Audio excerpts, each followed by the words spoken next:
We know a specific person, Mick, that struggles on Plumber's crack. Yes, we do. I don't know why he bothers putting anything up there. You go there for the comments. You do. It's like you read things for the articles. It's hard, man. It's hard. No one likes being judged, I suppose, mate. But if you're putting things in a public forum now and, you know, people are hiding behind a keyboard, it's pretty easy to be shit canned. So if you're putting yourself out there, you've got to be sure that what you're doing's pretty spot on, you know. I've posted on there for advice. Like I've gone, I wonder if anyone's going to help me sort of figure out which pipe this is, and you put it on there. Shouldn't you know what you're looking at? Shouldn't you know by now? I could find this out, but I thought I'm just going to go to this forum. I'm going to ask and see if there's any good blokes around there that'll help. And then you'll get a stream of 10 comments. 7 of them will be like, yeah, mate, it's this, it's that. The other blokes will be, oh, you should know. Shouldn't you have this in stock? Shouldn't it? And I go, I'm just done with this. I can't. And so now I just read it for the art, like the comments. You look on it, and some blokes, what do you think of my work, mate? And everyone goes, oh, brutal. Man, I've seen some ridiculously neat, like perfect work on there before, and you will just get torn to shreds. It's like, really, like, appreciate this bloke's work. You know how hard it is to do this. Don't shit can him, like. But then sometimes, mate, you click into the people that are making those comments, and they're probably still living at home with their parents in a garage somewhere. So fuck them, and you know, you can't really take that too seriously. I don't think you got to look at who's making those comments. It's like they're on there for approval. Like they're going, oh, I just want someone to say, hey mate, you're doing a good job. Maybe they don't get it from their own boss themselves, and they think, oh, my boss thinks I'm shit. I might as well go on this, see if I'm real shit at this, or whether it's something I can improve on. But it's probably the case. But truth be told, they're probably $28 an hour plumbers that are bouncing around from job to job to job, mate. That charging the customers $28 an hour. That's probably yeah. Wow, you know. Those people that come in and undercut everybody that's trying to make a good amount of coin in this industry, and then, you know, hurt themselves on the back end, race to the bottom. Mate, there's plenty of them around too. Like you're not part of the horde of people that make the commute up the motorway to Brisbane every day, mate. And a decision I did take. All power to you. Yeah. And I'm jealous, but so you're every day. What time are you up? 4:45. The wee smalls. 4:45 every morning, mate. On the road, sitting in the office at about 5 to 5 every morning, and out of there between 1 and 2 every afternoon. So home in time for school. Home in time to do everything with the kids, mate. I'm very thankful for where I work for being able to accommodate that too, because you know it's. That's hard to find. That's hard to find an industry that'll allow you to, like, it's 1 o'clock, 2 o'clock if you're leaving.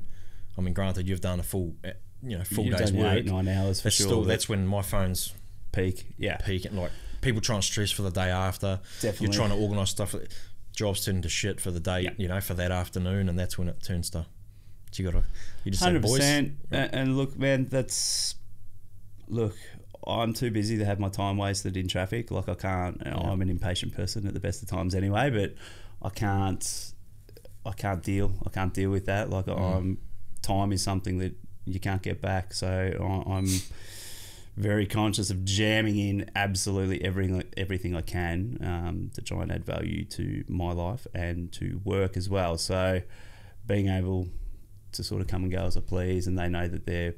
Like I give it everything. There's no one works harder than me, mate. You wouldn't be able to do it if they just wouldn't have it. It wouldn't happen. You get found out. 100%. They know. They know that if I'm in the office for 4 or 5 hours, they're getting 4 or 5 hours elsewhere. You know, my work ethic won't allow me to, you know, go home and then they hear you yelling, so they think, oh, man, they know I'm working. They know I take it serious. But yeah, man, get like that commute. Jono's, you see the kids in the $60,000 Hiluxes with the brand new trailers on, like the chippies and stuff like that, and it's like all power to you guys, you know. But I wish I had copped a bit of a slap, mate, back then. And mate, vehicles don't mean shit, you know. Like you know, we've all been there, but. That's it's a kudos thing, because they think that as soon as you go out, you got to go, right, well, I've got to get the flashiest vehicle on the market, 100%. and I've got to look. But I guess it's a double-edged sword, because like my missus always says, she's like, you got to look the part. You got to look the part when you go there, and there's a part of that too. But then also, there's some customers that'll look at it and go, well, he's got to pay for all of that, so he's charging me good money. We get it all the time for sure, man. Yeah. We get that all the time. We get the mate. You run a large business. Obviously, your overheads are how do you compete again? We can get guys that can charge us $70-$80 an hour. And it's like, well, okay, that's cool, but what sort of service are they providing? And not they might be the best plumber in Queensland. I don't know, but we'll be there in an hour when you ring. The quote will be sent within 24 hours. We'll ring you if we can't get there. The invoice will be out in 24 hours. Like, there's levels. What a big company can provide. 100%. And yes, we do have a lot of employees and we do have overheads and stuff like that, mate. But we're pretty dialed in, and that's something that I'm passionate about, man. Like, I've got no dramas. You've known me a pretty long time now, man. I'm black and white. I'm a spade's a spade. Some would say the most black and white. Yes, this is true, mate. Which is both, but also on that note too, you're going to be there, or the company is going to be there in 2 years' time when something turns to crap in that, not necessarily in that house, so to speak, crap, but that plumber who was around, or tradesman, or electrician, or builder, who bought that flash chute, is he going to be there in 2 years' time when something goes bad that he's done, and you're going to ring him and say, I made him out the mines now because I had too much debt, so now I've got to shoot to the mines to try and pay this crap off. We see it, don't we? Like, there's a lot of people come and go, man, and that's like, our business has been functioning for 71 years or something, like, well established, and it's got its roots, eh?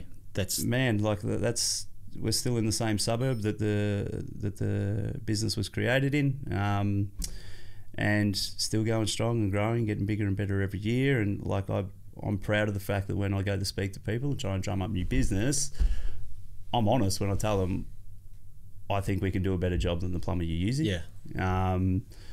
If we do if something does go to shit, and it does, shit goes pear-shaped all the time. Hey, I guarantee you that I'm not going to dodge, duck, weave, try and get out of this and blame it on someone else and leave it high and dry. You can get hold of me, or the next person in line, or the next person in line. That's not me, and that sort of accountability has trickled out amongst the rest of the team since in the time I've been there. We'll get out and fix that shit like that. Yeah, like that is not. I think that carries a bit of weight, man. Huge. Like we've. You only have to do it once, and then they're like, okay, this guy, these people are the real deal. These people are here to help me, not. Definitely, mate. Like we work for a very large client in the Brisbane CBD. We got some shit wrong there in one of the buildings. What could have been a negative, I took the call. Yeah, no, that's bullshit, man. We'll get out and fix that. Let me get the right person there. Got the right person out. Got it sorted. I believe they all have a meeting amongst themselves once a month, and I sort of got the feedback. It was like, did our name get mentioned? Like, and they said, no, we heard you had a stuff up. I was like, oh, cringe. This is not cool. I said, how did that go? He said, no, man. The way you responded, it was a positive. He was telling everyone that, like, it's an unheard of for someone to say, no, don't worry about it. Don't pay that invoice. We're not going to invoice you for that work. We haven't done it good enough job or satisfactory job. Yeah. Sorry, we'll go back and fix it. So that type of stuff, like, as you say, man, it carries a lot of weight. And there's been moving up from Victoria, like, it's been different to what I'm used to, mate. The customer service. Would you say that it's more because originally Ballarat, is that right? So how far? I'm not super across the suburbs around Melbourne. So how far out of Melbourne's that? That is an hour northwest of Melbourne. What's the general consensus on Ballarat? Be honest. What's the general consensus on Ballarat? Man, is that where it's cold, man. It's cold. Look, it's a beautiful city. I spent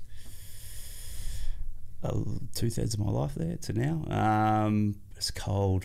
It's so cold, man. Does it snow there? Yeah, bro. Yeah, like, it's literally, I can show you photos on here. Hey, like last week blanketed snow, man. Not And and that's why I'm up here on the coast, mate, because I finished my apprenticeship, did 12 months after my apprenticeship, went into EBA for 12 or 18 months, then went straight out to working by myself. Did you have that set up? Like, was it a Hail Mary for you? Like, did you go, I'm just going to do this? Or did you have things that you were going to lead into? Nah. Nothing? Not at all, man. I just decided the next day, we're done. Man, just the background, Jono, like I did year 7, year 8, year 9, skipped year 10 and went straight into year 11. Did you skip year 10 because you were too smart for year 10? Sort of. I think it was probably more so that I was an absolute asshole, and the teachers didn't want to fucking bar of me. Did you not even go to school, or did you just go straight to year 11? When you skipped that year 10, did you not even go to school? No, bro. I should have been going to year 10, but I went to year 11. So I see. So you didn't skip a year of school where you just played around and... No, nothing like that, mate. It was... rode bikes through a year. It was like, I think I had a girlfriend at the time that was in the year above me and shit like that. So it was...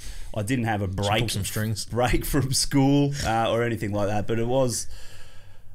I wasn't book smart, I suppose. Like, I'd get all the work finished, and I'd be a disruptive asshole. Like, I'd just get really, really bored. That's common. That's real common. When I look back at my schooling, I think I look at guys that were assholes. I wasn't smart enough to finish my work fast enough, and I wasn't an asshole. I just got bored easy. But you look at those people who probably were, those people who are deceptively intelligent. Yes. Those are the prime people that do that. They just think, oh, this is actually easy, and they sometimes don't want to seem like they're smart because that's not the cool thing to do, is be smart. So they think, I know this work through and through. I'm just gonna be an asshole. I'm out. That was me, man. Like, I always really good at sport. Had ideas of potentially being a PE teacher or something like that, but I sort of just... I don't know, man. I had the opportunity. If I had my time again, I would have done things differently because I didn't understand it at the time. But year 7, year 8, year 9, no year 10, straight into year 11. I was 15 or so. And the school that I went to for year 11 and year 12, it was only a senior campus. So it was only year 11 and year 12. No really? Bells, no uniform, really cool teachers. Yeah. If you wanted to work, you got supported by the teachers and it was all cool.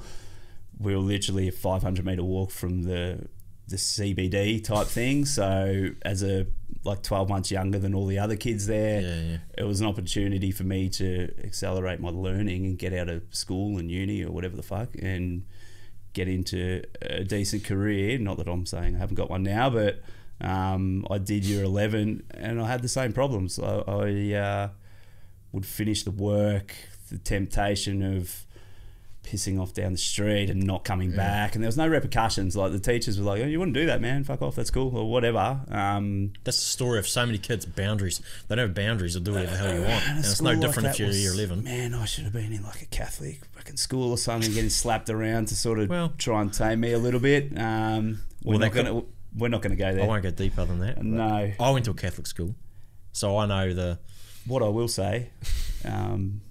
Cardinal Pal is from my hometown of Ballarat, mate. So maybe I should have given those Catholic schools a wide berth. But I think that would have been conducive to oh man, too soon, man, too soon. So I finished year 11. Not overly glowing either. Like it was, I just scraped by because I was just lost. Then I was like, fuck it, I might be a plumber. I had no idea, man. Like we all think, the way we all go. No guidance. My old boy shot through when I was 10, haven't seen him since, so I just had mum. Mum's very small, fucking small in stature, did her best, but... so there wasn't a great deal of repercussions at home either if you didn't go to school, you just... Mate, it was like mum would try and chastise you, just fuck off. And she, because I was... a big kid, man. I was like 80 kilos and the exact same height I am now when I was 12. Like, I was a complete and utter man-child. And you've got this like 40-kilo woman that's 5'2", trying her best to discipline you and guide you and stuff like that. And you know, she did her best, and you know, what are you going to do when you got a fucking like man child on your hands that doesn't give a fuck about authority, and he's got no one to foot his ass when he needs it. So, man, I was just laying around on the couch when I was supposed to be starting year 12, and then I was like, fuck, I'm too, I don't know, talented or whatever. Like, this isn't me. I need to do something. Yeah. I'll be a plumber. Saw a job, applied for the job. When you started your apprenticeship, because I was fortunate in my apprenticeship. Like, I looked for an apprenticeship, and then before I knew it, I had 2 companies that were going to take me on and a refrigeration one. Yeah, it wasn't through me being nothing special, because I literally hadn't really picked up a drill before I started plumbing. Yes, it's just that they were around. Everything was around. So, but in your hometown, was it a special thing to get an apprenticeship? Were you, or was it something you could sort of go, oh, I'll just get through this and I'll do that? And I think it was sort of just like, you get a trade, man. Like like, again, that lack of guidance. I think it was just didn't really have any strong positive male influence or male role models around, and it was just fucking all right, I'll just do plumbing sort of thing. So I applied for a job, went to the job interview in a VB t-shirt, boardies and thongs, not knowing any better, and I was one of like 400 applicants or something who got the job. So, Jesus. Yeah, so that's how the plumbing career started for me, mate. And that's quite soon to go. So effectively 2 years out of your time, you started your own thing.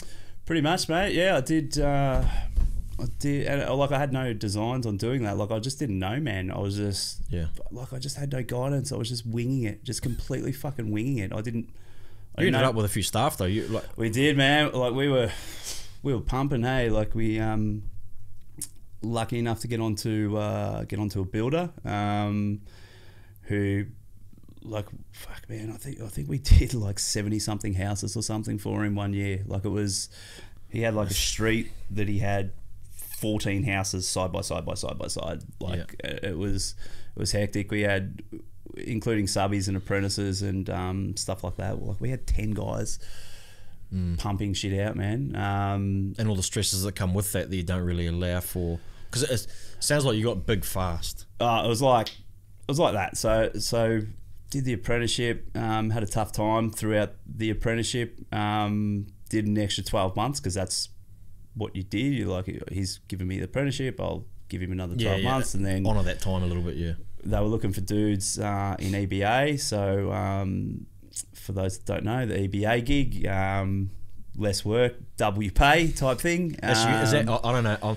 I've never worked EBA. That's union stuff. Eh? Yeah. So mate, literally there was a hotel resort being built a 2-minute drive from my house, and I think I was on site somewhere for I don't know how it all happened, but I ended up landing this gig, ended up going into EBA, and literally went from $610 take home as a qualified plumber to $1,280 or something ridiculous like that. I had to drive, this is money, 3 minutes, and it was like, this is cool. But man, I was fucking horrible. I was so shit as a plumber. Like, I didn't get taught real well. And you're by the tradesman who taught you in my apprenticeship. To this day, every time I say that, I feel like being Deontay Wilder. To this day, best plumber I've ever worked with, man. Like, I it was me. No, not quite. Oh, not quite. Sorry, you second. I think I know who first was. Great. We're not going to go there, mate. Legal ramifications for that. Yeah, great plumber, mate. But Jesus Christ, man, horrible teacher. Like, you are. No. Oh, this guy. No, he was, man. It was tough, man. Like, it's people just, because people go to that industry because they're good practically, but they're not good at and articulating what they they'll go bad temper, and frustrated really easily. And because he was such a good plumber, and I think it came naturally to him, he would he would say, hey man, do it this way. And I'd go, what the fuck? I don't know. And then you'd ask him a question and he'd lose his shit. He wouldn't tell you, he'd say do it that way, but wouldn't tell you why, not the why behind the how. And that is something that I'm so fucking passionate about now. We've literally at work just sort of had the guys in, and it's something I've always said, that when I'm in a position to be able to help apprentices and help tradesmen, because no one teaches you how to be a fucking teacher as a plumber, man. Well, you don't become a plumber because you're good at teaching. It's not a prerequisite. It's just, and that is I think that's a huge downfall in our industry, man. I think there should be, as a fourth year plumber or something, like I know they've gone, certainly since I did my time, they've gone from being all about learning the skills and stuff like that to now it's a little bit more business orientated. But I think, like, as a fourth year, they should be doing like a 3-month block of how to be a trainer, like how to teach people. So recently, myself and the HR bird at work, Phoebes, her and I were like, I can't continue to see this pattern. Like, I don't want to see, because we've got some really good apprentices, we've got some apprentices that struggle, and like it's too easy to get pissed off at the apprentices that struggle and just sack them like that. I don't want to be that dude, because I should have been sacked dozens of times. I had my boss, I still remember, man, he said, sometimes you're better off with a dog you know than a dog you don't know. That was legit what he said to me when he was thinking about sacking That's me. what my tradesman said. He used to say, it's better to have if you got a dog, why have a dog and bark yourself? Yeah, I don't mind. That's what he'd either. say whenever he made me do something. I'm like, why aren't you doing it? He said, I don't have a dog and bark myself. I like it. Tubes. I like it. Yeah, man. So we're... So you're implementing stuff at your work. We have. So what we've done, mate, is figure out that there's 3 predominant types of learning. There's the doing, like I must do this for it to sink in and learn. There's the auditory, they can watch me do it and they can go and do it themselves. And then there's the audible, so I can give you instructions and it makes sense in here, and then you can go and do it. I was... and still, man, like I get guys ring me from site all the time and say, hey mate, I've got this. I don't know what the fuck you're talking about. I cannot imagine or picture what you're talking about. Send me a photo. I'm going to have to come and see you, because you may as well be talking a different language. And that was my whole entire problem throughout my apprenticeship. And I was too stupid. I got 16 when I started my apprenticeship. I didn't know about this. I didn't know. Like, I just had no idea. So we've at work, we've got about 20 apprentices at work. We sat them down, we did some testing with them, we figured out the best way that they learn, one of those 3 key learning disciplines, and then we've provided that to the tradesmen at work, and along with the right sort of questions to ask to get them to retain the information, and like 4 or 5 little key points to if they ask you this question, this is how you respond, and all that sort of stuff. So I'm trying. How are the tradesmen going with that? Are they? I'm just trying to think what I would be like if I got that, like a shit house, like because someone gave me a profile to say, hey, you're with Ben today. Now he's a visual learner, so I'm going to need you to visually send him things and show. I'm like, Ben will learn however I tell him to learn. However the fuck I tell him. No, and that, mate, that's cool, and that's the stigma that we've got to break. But what I've been trying to sort of make the guys conscious of is, you're not getting home as early as what you can be. This job's not getting done as quickly as it should be. If this job doesn't make money, you're sitting down with me to discuss why it hasn't made money. Your best interest is in getting your weakest link as strong as possible. You can have this gun hand if you need to. Mate, put the time into them. Like that's. I guess we literally discussed this on Tuesday at the toolbox. I said, "Hey, apprentices, did anyone come and speak to you about this?" And crickets, tumbleweeds. I was like, fuck, guys. There's 2 trains of thought I feel with that. Is guys will be disjointed and they'll think, oh, I wasn't taught very well. Yeah. So you can either go, well, you either break the trend now, either you look at this an investment or a give back to the industry that you taught you really well, if you were taught really well, or you can go, I'm going to be a tosser and treat this guy like a tosser because I was treated like that. Man. But then, and you got to try and buck that, and especially it's probably the older blokes. Like I like to think that, well, I hope that the guys that are new in the industry will look at it and go, oh, yeah, well, I was taught really well. And then it's a snowball effect, especially in your company, because you've got enough people. So your apprentices will then become tradesmen. Yep. If they start to hang around, well, then they're going to, you go, well, look at the stuff we implement for an apprentice. Yep. It'll be a really good place to get an apprenticeship. But man, and that's what it's all about, mate. Like, I don't, I got them to raise their hands. I said, who was treated well throughout their apprenticeship? And like, we got 40 or 50 employees, man, and I think there was 3 hands went up. Yeah. I was like, well, you know how shit it felt when you were chastised, when you were laughed at, and when you were put down and all that sort of shit. Why would you do that to someone else? I said, we're trying to help you guys get home to your families soon and make the jobs more profitable. Enjoy yourself, because you could be working with a mate every day. I was fortunate in my apprenticeship. The guy who's now my brother-in-law. Through a few a few channels, but we got on like a house on fire, and it was unreal to go to work every day because you're working with your good friend.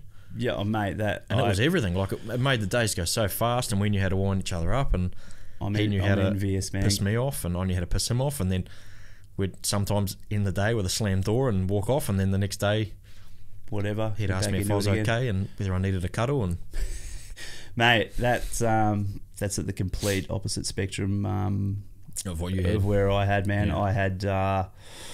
I had days where I think the dude would intentionally try and make me cry, man, and he succeeded, you know, like as a, and it was not having an old boy around and not having many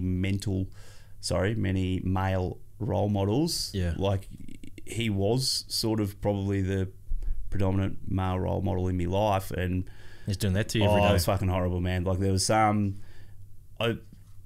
think I was lucky that I was dopey and as naive as I was. Otherwise, I could see how it'd be really, really easy to fall into a depression or something like that, man. It's brutal. Because I'm glad that I went through it and not someone else, because I've got pretty broad shoulders, man. But still, it broke me at times as well. Like, it was like, he'd be in jail in this day and age. 100% he would be in jail. And you know what? I'm thankful that I went through it, and I'm thankful that I was exposed to him as a plumber, because, again, like, I've seen a lot of plumbers, man. I've seen a lot of work, and to this day, man, he is the best plumber that I've ever seen. And it wasn't, you know, until like after I left that company and I went to EBA, like, because I had no confidence. Like, I was shot, man. And if I had stayed at that company, I was always going to play second fiddle. Like, I was never going to be his equal or better than him. So how big was the company? There's like 4 of us. Oh, so, shit. So it was like, and it wasn't, there was like a breaking point where I think he finally realised that how much he was fucking with me. And like, it involved, I think he threw like a handful of screws at me. I think we had a radio going, and he was yelling out to me and I couldn't hear shit. So I went outside. He must have been yelling for like ages and I just couldn't hear it because the radio was blaring. And I walked out and he fucking unloaded a handful of tech screws and just peppered me, like absolutely fucking peppered me. And I pushed the ladder over so he couldn't get down off the roof, and grabbed his toolbox. Yeah, he had like the old school metal toolboxes, like a meter long. I grabbed his tool, like just a rage, just like a like snapped, fucking water boy type moment, man. And grabbed his toolbox and threw it down like an embankment, and it rolled end over end, and all his tools popped out everywhere. And I was like, oh fuck, what have I done? I looked over, man, and his fucking face was bright red, and I was like, oh my god. I don't know how this is going to end. I just went back inside and started doing what I was doing, and got to like pack up time, and he was yelling and shit, and I'm like, I'm not fucking setting that ladder back up, man. Like, no good is going to come from setting this ladder back up. But eventually I set the ladder back up, and we literally, he's like, go and get all my shit and put them back. I said, go fuck yourself, man. I've had a gutful of you. You're a fucking asshole, man. This is not how you treat people. Like, so we sat in silence in our ute for like an hour in silence, because I wasn't packing his shit up, and he wasn't going home. So we just fucking sat there. And he's like, sorry. And he got out and went to pack his shit up, and I was like, yeah, okay. And it was from that moment on, he was still a fucking arsehole, man. But from that moment, it was different. Did he have kids? He did, man. Two little girls, like real little girls. And mate, fucking when I left the company, him and I got on like a house on fire. And I was still, do you think it was some sort of baptism of fire where he thought, I got to put this dude through shit just to try and... Mate, and hang on, I should be completely honest with this too, Jono.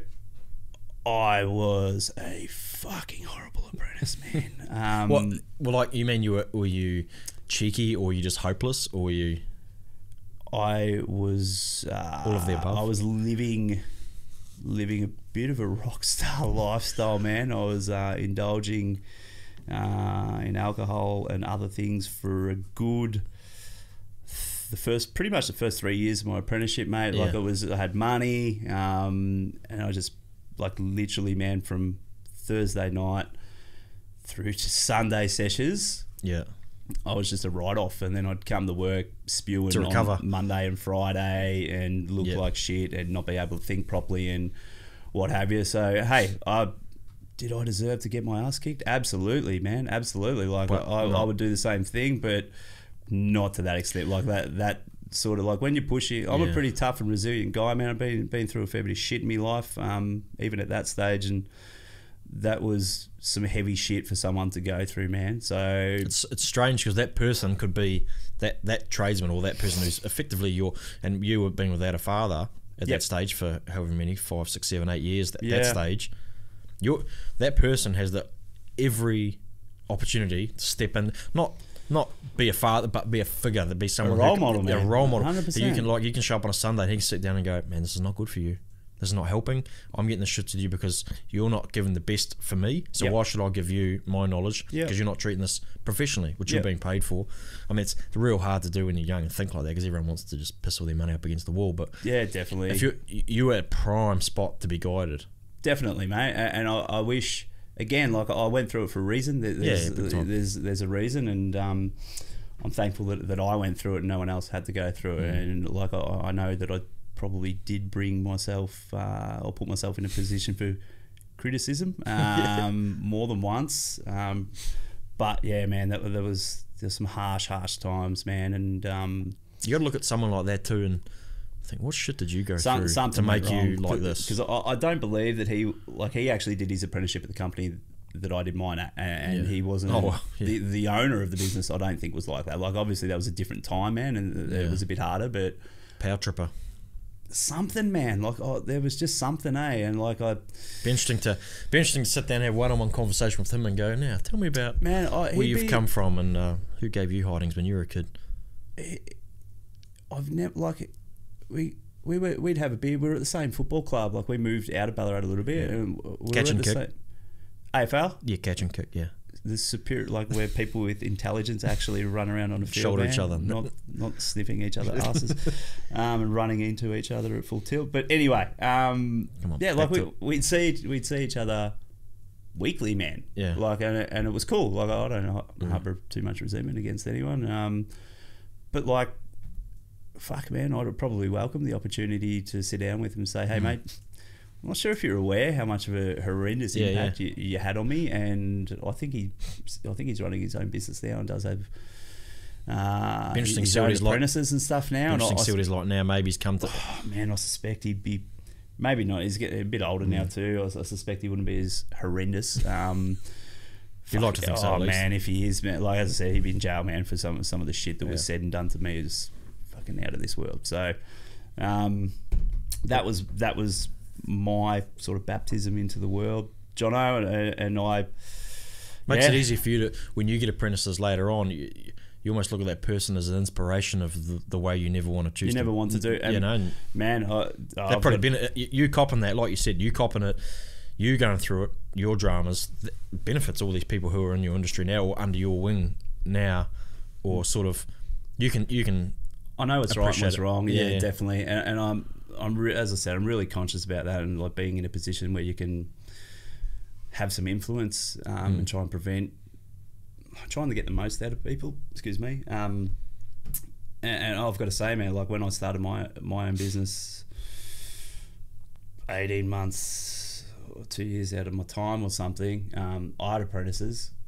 I was a fucking horrendous leader as well, man. Like I was shitful. I wasn't ever as bad as what I'd had done to me, but I was fucking terrible, man. Like, well, like, do you treat them like shit, or you just not organised, or just expecting too much of them? Expecting too much, man. Because I sort of always been the hardest worker in the room, and like always, it's another story, man. Like I'd have jobs. I think most successful business owners would be in the same boat. Like I'd have jobs done in my head 2 weeks in advance. Like, and that's, you know, I'd have issues with sleeping because I'd wake up and be, fuck, I've got to do that today. And tomorrow I've got to preaching the choir. Preaching the choir. And everyone else that's a tradesman that runs their own show listens to this as well. So I was, you know, when I was working for myself, I'd sort of found my stride, and all the shit that old mate had taught me, even though I was probably under the influence of alcohol amongst other things when I was being taught, it was in here. Like it was all retained in there. So I think I was a pretty good plumber, and I had pretty lofty standards, but sometimes like I'd yell and get stuck into the apprentices and go, oh fuck, I sounded exactly like my old mate there. That is not cool. I get that sometimes when I sound like my dad. I'm like, ooh, I just sound exactly like my father. Back in if I was my a bad, day, they could just go, oh, geez, that's exactly what he would have said to me. Back in my days, man, like no shit, I reckon I'm throwing them out at least a couple a week, and every time I do, I catch myself. I'm like, fuck, you're not that old pal. Like with your business too, you're working your dick off to try and make it work, 100%. And then they don't have the same care for your business, and if you do find someone that does, then that's someone you want to nourish and keep involved. But especially apprentices, they're just there they'll just find their way in the world. So for them to 100% like that, you know, man, at least it wasn't phones weren't as prevalent. Probably those things are brutal. Thank goodness, man. Thank goodness. I think that it could have been a whole. I may not have been here if we had phones back in the day, man. Or Snapchat. Could have been shit whipped someone. Oh my god. But man, look, I was 22 when I had my own business, and again, like I think the lack of guidance and not having anyone to sort of steer, I was just winging it. I had no fucking idea. Landed on my feet, and because of sort of the way so I was shit for the first 3 years of my apprenticeship, but during my fourth year, like the penny sort of dropped a little bit. I think everyone has that penny drop moment at different stages in their life. But the penny dropped during the fourth year. Started to get my shit together. I think that probably coincides with when I met my lovely missus. So that was sort of the catalyst. Had a few health issues off the back of my lifestyle that sort of reined in my partying ways. But like 22 years old, fucking 10 guys running around, money coming in. Probably older than you too. Definitely. I had one of my mates. Still, one of my mates was working for me. Geez, we had some really, really funny times, mate. But we were both horrible to the apprentices that were under our care, man. Like it wasn't cool. But I'm still. Do you still speak to any of your apprentices? Yeah, no, I'm like a legit message. One of them came up to the coast from back home the other day. I caught up with him for lunch, and still message the other two. Good kids too. Well, we had some work experience kids that things didn't work out, mate. But the kids that we did put through the apprenticeship were all, you'd be happy to have a beer with them and employ them again now. Because I guess if you're honest with them too later on that track and go, look, man, I was a kid myself. Like I was only 22. I barely even knew. I don't know who in the zoo was. So shit, man. Like I just had no fucking idea. I was just winging shit, and I was making money, and I was like, I suppose this is how shit gets done. I'll just keep doing stuff. This. I don't know. But that was, it probably wasn't until I came up here that I really sort of started figuring out what leadership was, and realizing that how to get the best out of people, and I wouldn't. I think having kids, I've got 3 kids, so having kids. So that's one of the big things that I admire about you in particular is you're not you're not the weekend man who's out on the booze in the weekends, and like if your kids are doing something, you're out there doing. You're one of the most dedicated fathers I've ever met, and I admire that, because it's when you get lost in the shuffle of working, it becomes really difficult to. And it's not like you don't want to be there for your kids, but you're like, if I find it hard trying to explain and say, well, I'm doing this, I'm out working for you. But they don't see that. They see you. They couldn't care less if you just lived in a box. You know, they couldn't care less if you had, you know, cheese on toast each night. They just want you. See the dad and that's around, really man. tough to. That's why I like you know, you're always there. I'll ring you on the weekend, mate. I'm at athletics, doing netball. this. So it's never ending. So everything will come down, and so obviously that's because you didn't have the dad. Didn't have the dad, and you decided, I'm not going down the same road. I still don't get it, eh? Like I don't like. I understand relationships end, mate. I think we've had this discussion before, man. Like I understand you can fall out of love with someone. I understand that you may not want to be with someone anymore. Like I get that. Yeah. But that happens. That happens all the time. It's divorce rates are massive. Happens more often than it doesn't. And that's cool, but your fucking kids are your kids, man. Like you can't. And to have the old boy just sort of walk out for another chick and sort of leave me. I'm one of 4 boys, but the two older boys are way older. And I grew up with my other brother who's 5 years older than me. But the old boy essentially bailed and left mum in crippling debt, raising 2 larrikins. No, I'm not. Assholes, I suppose is the right word. In different ways, but I don't get it, bro. I don't get it. Like they're your it's kids. tough to look at them, mate. You look at them, you think, how could you just like? I couldn't think of anything worse. I don't understand it. But again, mate, like I think it. So you've had no contact with him? None, bro. Is that on you or is that on him? I think it's on him. Like my mum's the type of person that if he wanted to get in contact, she'd fucking happily facilitate it or whatever. Yeah. But man, he just fucking like a coward just skipped, like and again, I'm thankful. Like I'm. Because I'm content and happy with myself, with who I am, and my lot in life now, which is cool, man. Like I'm. But then I'm you a look at your dude. kids too. Like, man, you could do with another granddad around, a pop. You know, that's cool to have around. You think, but then 100%, man. He's keen to do that sort of stuff. If he's that sort of person, like I don't want to fucking borrow him, man. Like I don't. That is what it is. But I thank him, man, because that's. Again, like every spare, man, every spare minute. I've got to say, like I use it as inspiration. For me, I'm like, because I get a bit down on myself when I'm not there all the time. Yep. And especially when like the business isn't going well, I think I'm working my ass off here.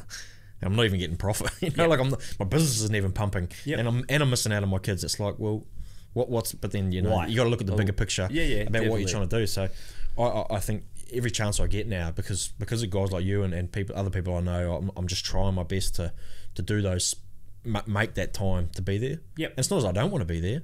It's just that sometimes I'll opt for work because I think that's what needs to happen for the family, but that doesn't. It's not. That balance is like it's brutal. So hard, man. That was a huge part, Jono, of why I made the move to the Gold Coast. Like we had a really successful business, man. We were making bulk coin, built a fucking beautiful house from scratch, and like had everything we ever wanted. But there was a couple of things. Like I was really, we used to holiday here like 4 or 5, 6 weeks of the year anyway. And every time I was here, there was something, without sounding like wanky, man. Like there was something in my soul that was drawing me to the Gold Coast. It was like it's a crazy place. It's a weird place. I need to be here. This is where I need to be. So I was sort of for 10 years I was busting Claire, the other half's chops, to make the move. But she's very close with her family, and I'm not. I come from that sort of disjointed family, but she's very tight. So you can pick up and leave. You're like, well, what are they anyway? You know, we can visit. Like I'm not, but she's very close with her mum, very close with her sisters. Luckily for me, her older sister was already up here, and I literally, like, I feel the cold so much, man. And Ballarat is so cold. It's fucking horrible. And being outside we used to do a lot of new houses, so we're always doing under slabs, and just being outside in the cold. I'd have to come home. So tough to work, and like, I sound like so a real pussy, but it's like so depressing. life's too bro. short to be cold. You like, you're from New Zealand, bro. Yeah. Like, it would have been a similar sort of climate to back there. Yeah, but like, it didn't really snow right in where we lived. Right. But I do not miss it at all. Like I used to walk outside and start my van up, go back inside and have breakfast, just so that when I hopped in it, It's nice and toasty. it was toasty. But I lived maybe 3 minutes from work, but it was so like you couldn't touch the steering wheel, and it's. Man, that was. But it's all you're acclimatized to it now, and I still feel the cold here in the winter. Oh, and I'm man, thinking to myself, what a. I couldn't do it. I couldn't. If you went back, I mean, it'll be a few years before it, but Man, I life's too couldn't- short to be having jittering teeth every morning. No, and that's what I said to Claire, man. Like, Yeah. I was coming home from work. Yes, we had the money. Yes, we were going on bullshit Yeah. holidays. Yes, we had all the nicest cars, all the toys, and all that sort of Yeah. shit. But I don't think I was depressed, but I certainly wasn't happy. Yeah. And I'm the sort of person that gives fucking everything. Like, I'm all in on everything that I do, All the and I time. do it to the absolute empteenth to make sure it's done properly. And it was the same with work. Yep. And I didn't recognise, like, I'd have the office was at the front of the house, so I'd get home and want to do 2 or 3 hours of book work. Kids don't fucking understand that oh, Dad's home. No, Dad's in the zone. He's Not got to nail really, this shit, and like I'd get frustrated because the little kids are coming in and stuff like that. I'm like, no, Yeah. I'm still working. Like, Yeah. then with the cold, I'd get home and spend like legit. We had a TV like mounted above my bath. I'd have 2-hour spa baths every night with the heat pump on, like, because my teeth would be chattering. I'd get home and be doing them ones. And I said to Claire, I'm done. Yeah. She's like, mate, we're fucking killing it. Why the hell would we give this up? Yeah. I said, nah, can't do this. Just Like, isn't everything. I don't want to get depressed. I don't want to be. I recognise that I'm not being the best father and partner, and I don't want to be that person. It's not worth it. Yeah. No money in the world's worth that. No, if you can look at it I like that. don't want to be the grumpy dad that Claire and the kids would probably still argue that is the case now.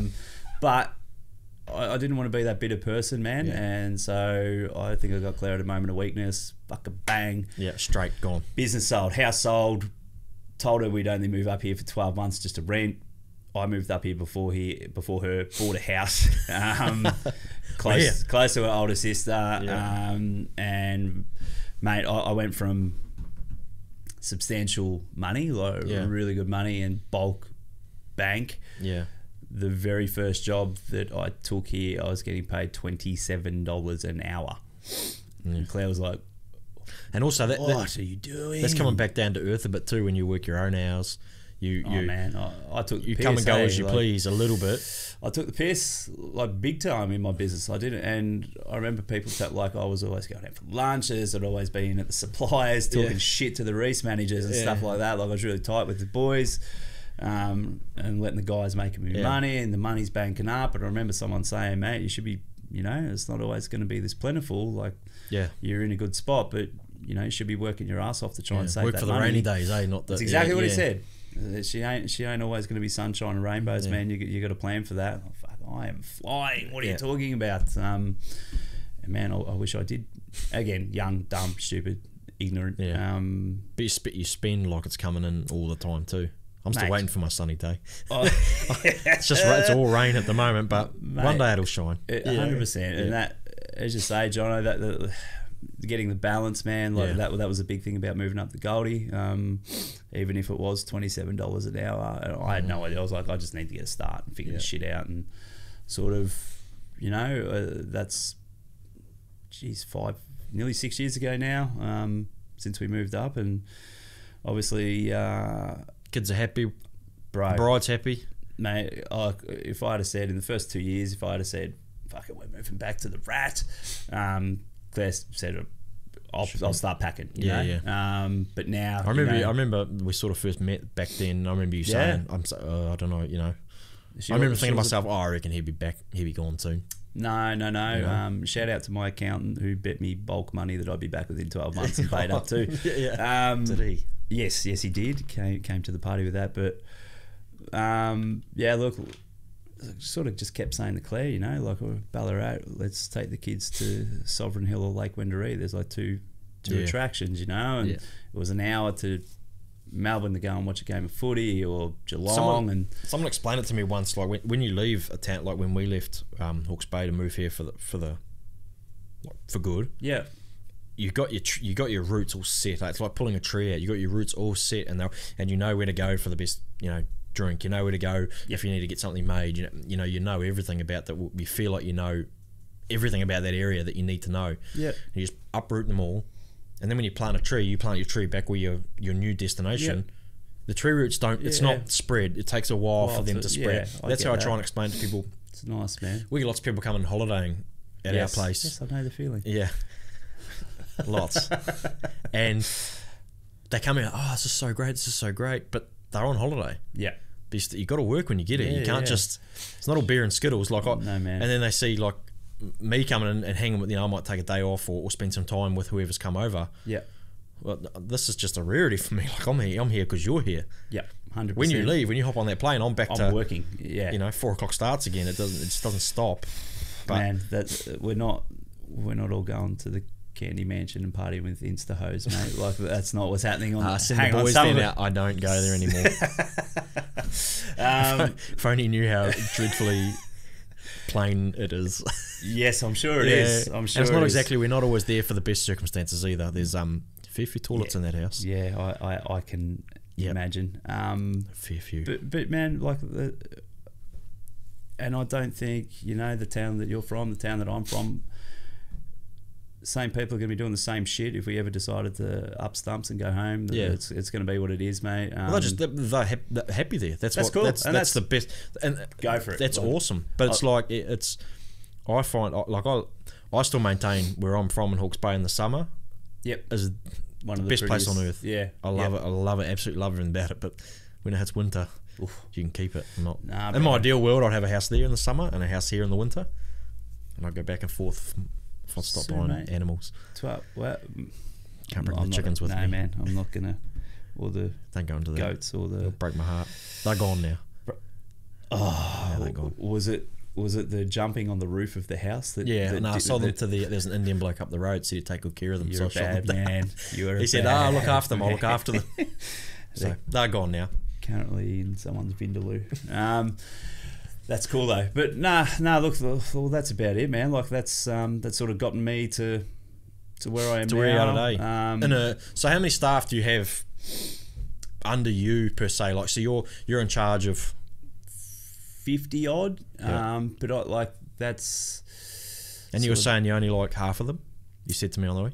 You're a bad man. No. I hope this gets buried and never. No, we won't release it. No. Look, it's been a big company, man. Like when I got there was like 100 and something people. We had a construction and a maintenance arm. We've been up and down. And we're sort of heading in a bit of a new direction now, and really smartening up and figuring out who the best people to work for and who we want to create relationships with. Do you think they've gone big and now they're sort of scaling down to more streamlined to what's profitable and what's the best industry to stay in, or what the best customers are to have? Or I don't want to shit can builders and stuff like that, man, but it's cutthroat. It is. You can say that. The profit margins aren't there, mate, and it's not all on the builders. You've got a client that wants shit done for cheap. You've got a builder that's probably got, 50, 60, 70 staff, whatever, that he needs to keep. He's got that figure that he needs to stick to. 100%. And if you don't come into that, like they're pricing jobs and winning jobs on 1 or 2% margin. How do they make some profit? The plumbers get screwed, the sparkies get screwed, the plaster, like it just filters down. And the risk for reward, man. There's a lot of. That's what I'm all about. Like that's what I sort of try and steer the business toward. Like what's the worst thing that can happen here, and what's the reward that we can get out of it? And like when the scales don't balance up, man, and they go one way or the other, it's guys, I don't know that this is where we should be playing anymore. So luckily let's keep it. And you got 30, however many plumbers you have, you got to keep them busy. 100%, the work's their phone's got to keep ringing. If that doesn't keep ringing, bro, that's my biggest. Genuinely, my biggest stress is just making sure. You got work for the guys. Work keeps coming in. Like I feel like I take a bit of responsibility. Like you got to make sure food's on their table too. If you can't pay them at the week because there's no work or you're not keeping them busy, there's a certain responsibility that comes with that. I don't know if everybody looks at it like that. Definitely, man. And I like a bit of that's on them too, particularly not so much our sort of construction and fit out and refurb guys, but the maintenance guys that we're sort of the core of the business. There's probably 35 of ish sort of dedicated to the maintenance team, and it's like I've said to them on numerous occasions, guys, you're being encouraged to look for other opportunities out there. And there's been some lean times where it's like after one of the toolboxes and everyone's sort of cleared out. Like I'm very open with. I think most people in positions of power or directors and stuff like that usually keep their cards pretty close to their chest, which I understand in most cases. But sometimes, and I've never had a problem with, again, being upfront and honest. Letting them know, guys, work's a bit lean here. Like, we're going to carry you. We don't want to lose anyone, but you've got to help yourselves, guys. Like, if you're going to a blocked toilet, while you're there, check the flexi hoses, man. Make sure there's no rust on them. Like, some businesses work like that's the sales. The sales Everything's thing, sales, man. And I don't want to. I think you and I are the same, man. I don't want to. It's there's those companies out there, and they can do that. That's cool. Whatever works for them. But that's, and then you hear some horrendous stories, man, about people forcing.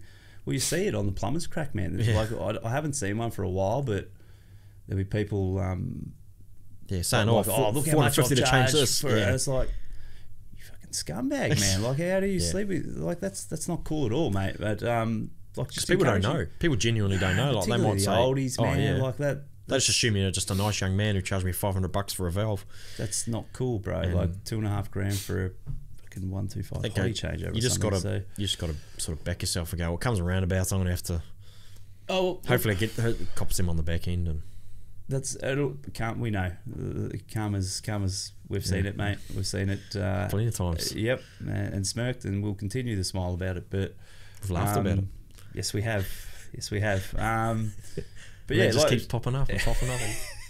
Stop. For those that don't know, Jono and I worked together at the same company for brief period for an unpleasant sort of person, and not being children or juvenile, but sometimes you do smirk at when karma has its day. So that's forgive us for our inside joke. No, just like encouraging the guys to, guys, we're lean. Like, you guys have the power to. We can't make the phones ring. Like, we're doing a lot of shit on the back end. And you represent us, guys.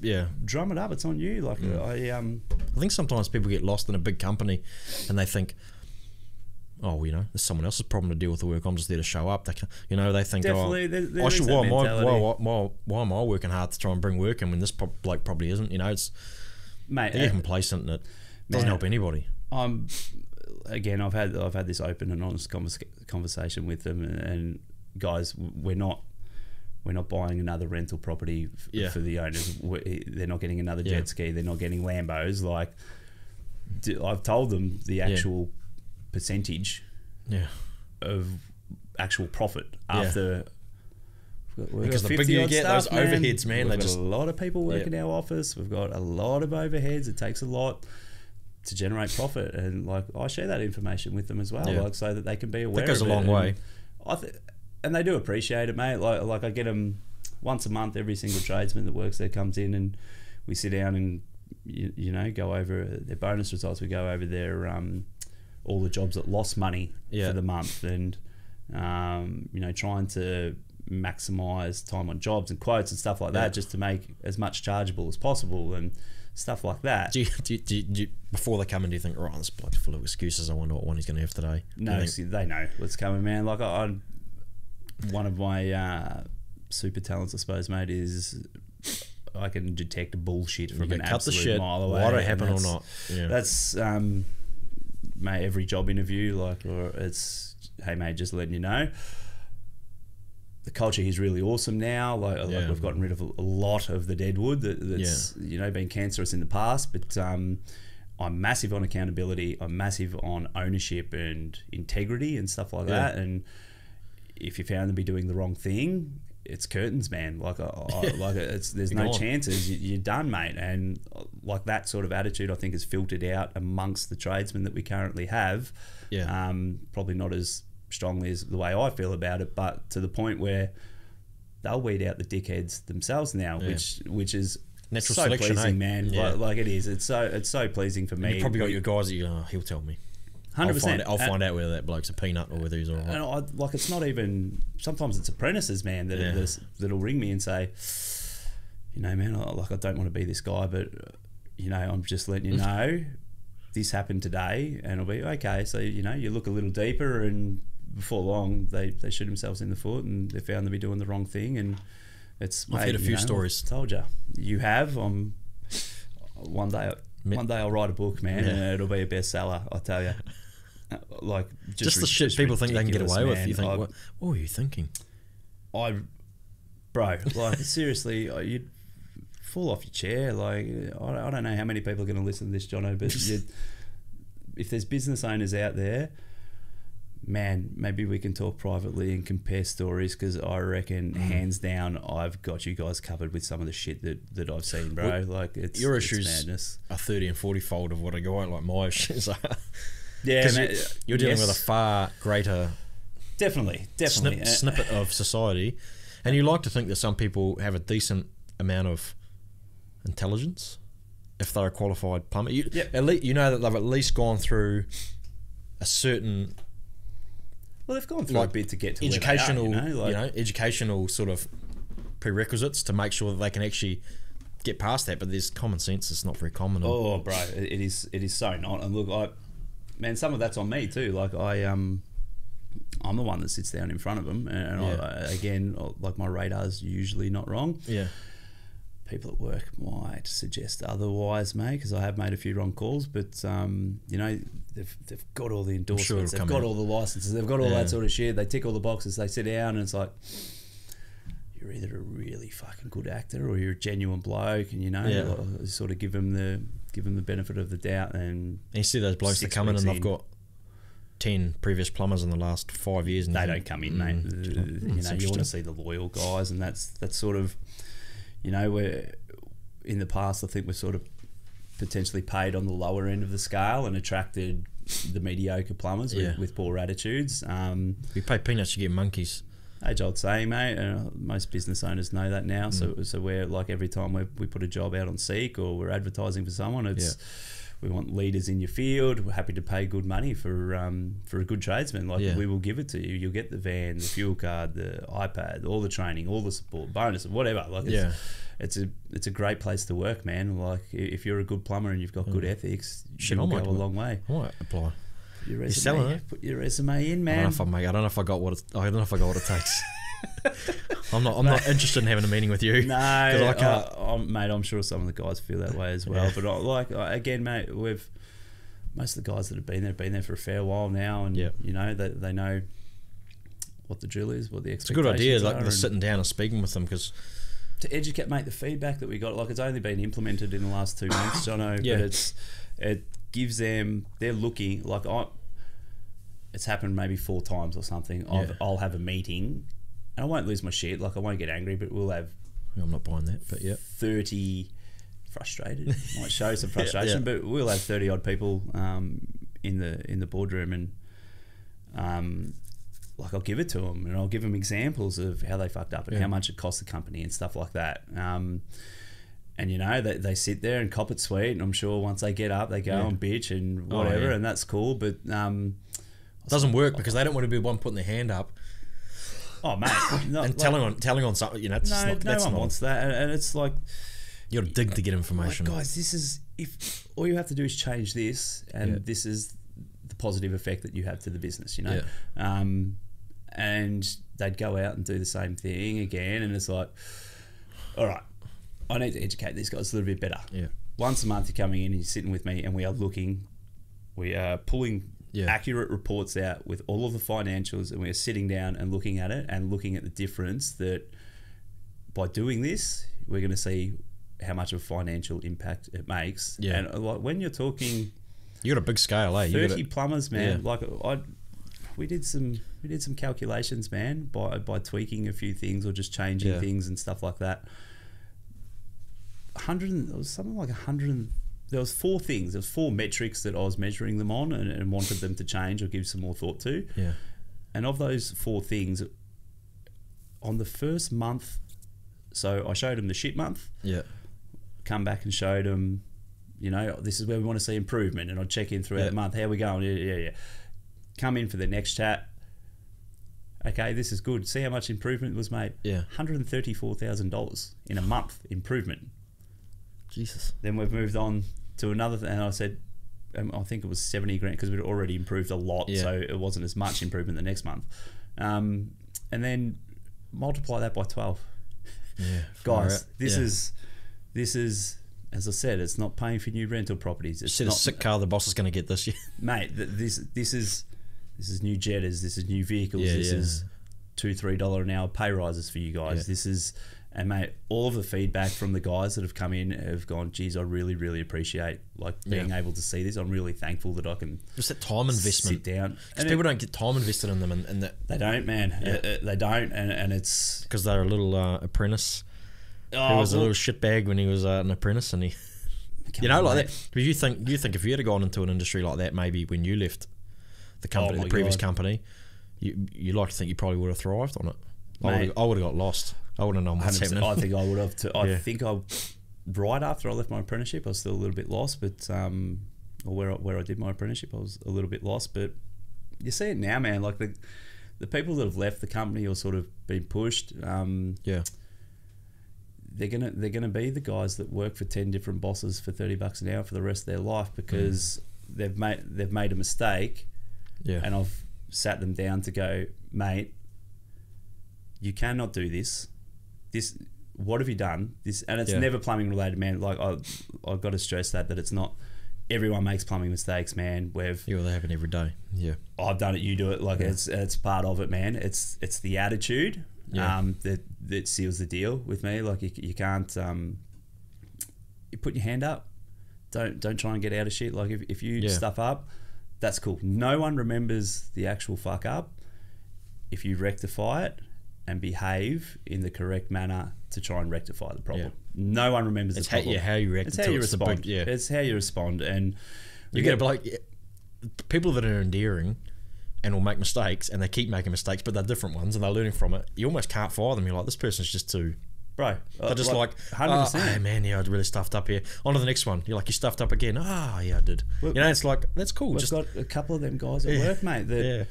they accept it and they take it and they go, oh man, I really stuffed up, and they see my name pop up on their phone, mate, and they go, what have I done? So, mate, what happened out here? And I completely, fuck, shit, mate. I completely fucked that up. I'm sorry, mate. It's like, sweet, done.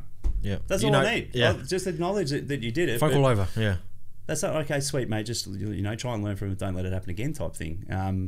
But that. It's the guys that just don't take that accountability and ownership, man. Like you look at them, you think this must breed into everything you do. And I that's what it does, because it's how you do anything is how you do everything. Like we've spoken about that with a few 100%. Times. It's like, you're doing this. What else are you skirting around, mate? It's the you see them on social media and stuff like that, and which is another issue in and of itself. Isn't it? Yes, it is. Yes, it is. It's a fickle bitch, like it is, mate, and it's sometimes you can be your own worst enemy. Sometimes people hate seeing people successful and can use. Man, I don't know about you, but whenever those goddamn memories pop up on Facebook, I've deleted everything. Yeah, I check every single time I get a notification that I've got memories on that date. I go back and some of the posts that I have made, I spew in my mouth, man. Like I go. Some outrageous calls about who's going to win this fight and who's going to. You stop.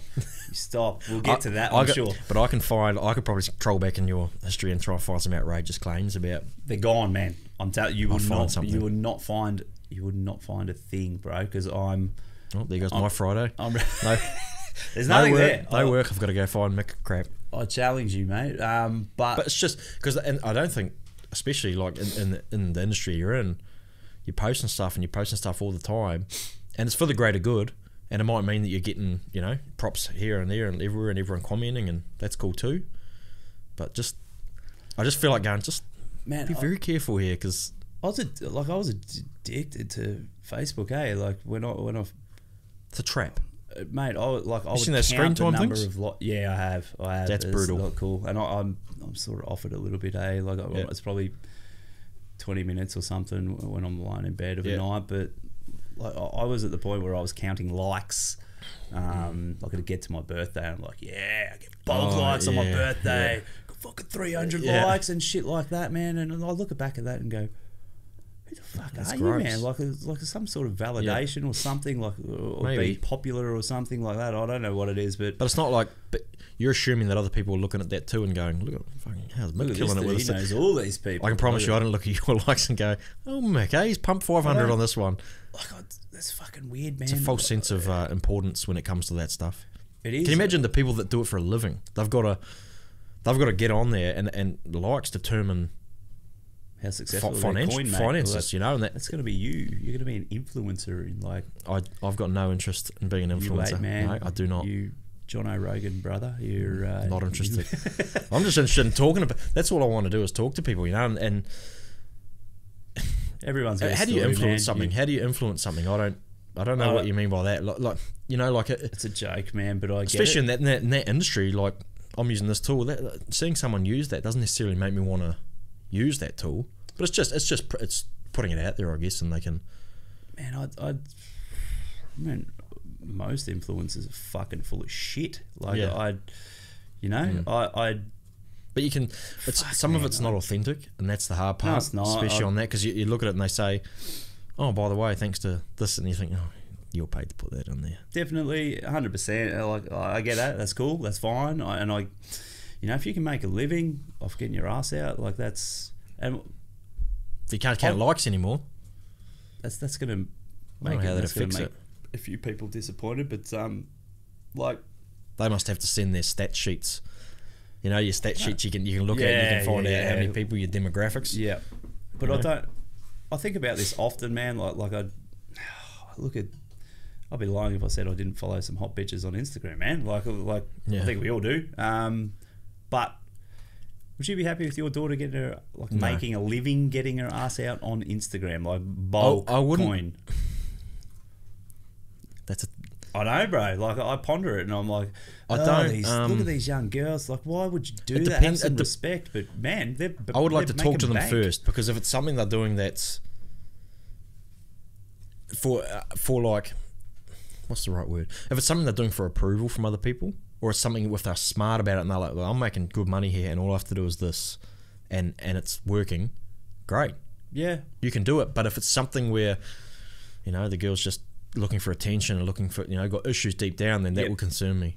But I would like to think that the females in my life, my daughters, would not have to do that, because they don't, you know, you like to think you try your best to boost them up to not have to go down that avenue. But if that was an avenue where they were making money, well, I can't sit there and tell you not to do it. Man, if you're buying houses and paying off stuff, man, and like some of these girls are travelling the world on this shit, mate, and getting paid 5, 10, 15, 20, 50 grand a post. Like that's great. Like I know. I get but your jobs in two minds, man. You think, like, you look at Instagram and Facebook, like what was the one before Facebook? I was never on it. MySpace? Yes, that's it. Jesus. MySpace. Like, look, that's gone now. That's a gone medium. You'd like to think they're putting in the maybe I'm talking more like from a business point of view, but you like to think they're putting in contingencies to go, well, if Instagram flopped, there's all sorts of new ones out now. My daughter's on that TikTok. Oh my! Things like that. There's all sorts of new ones out now. Is that the new thing that they can make? They can monetize. Huge, hey. But I don't really understand Gary it. V like pushing that as well too. You know, like I think he's definitely got an interest in that because he's pushing it really, really hard at the minute. But yeah, no, it's going to continue to go, and I don't know. It's quite a cool. There's something also pretty cool about this. Like this, what we're doing. This will be recorded and this will be around for however long. So at least, like, if your kids want to listen to it, and when they decide to delve into that way, they can listen to it and go, I can hear who my dad was, or he might say, "Geez, Dad, you've softened in the last 10 years, or you've become more of a prick in the last 10 years," or they can at least get a snapshot of who you are in long form. Yep. so that you know. One thing that this day and age, like the podcasting and stuff like that, for people like me growing up, again, I don't want to bang on about like not having a dad around and shit like that, but you do have access to, like, back in the day, this social media shit wasn't around, back in my day, and you would have to find positive male role models at a footy club or at work or something like that, and that can be, as I said, man, like weed out the people that wasn't beneficial for me, like growing up. Whereas, if you are that kid going through that shit now, I'd like to think that a teacher or someone that does wield some influence over someone that does need some guidance can go, hey man, you know what? Go and buy a Jocko Willink book. Go and listen to the Jocko podcast. Go and listen to fucking that'll teach Joe you, Rogan. that'll teach you who you need to be, man. And you can be influenced. And I've listened to every Jocko Willink podcast. That people that are familiar with him will understand why I bang on about accountability and ownership and stuff like that. But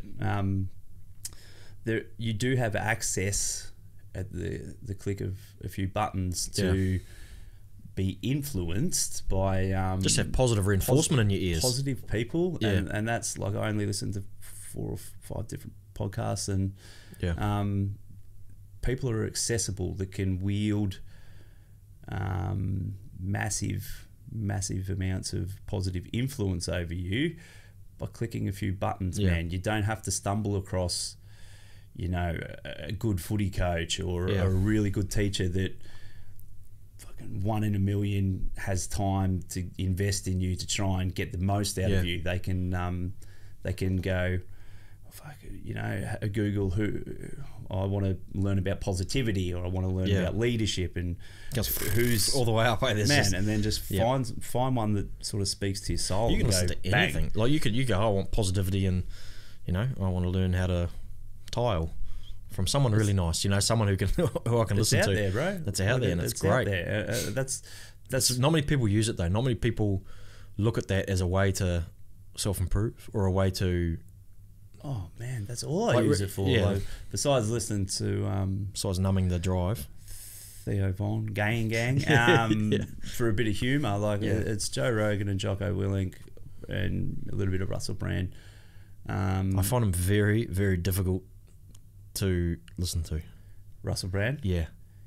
Is it because of the vernacular he uses? Yes, absolutely. Lots of words that vernacular. I have I like the vernacular. No fucking idea what he's talking about. But he chunks words, so he might say something along the lines of a real positive thing. I go, positive, happy, and great time. Like, instead of just had a good time.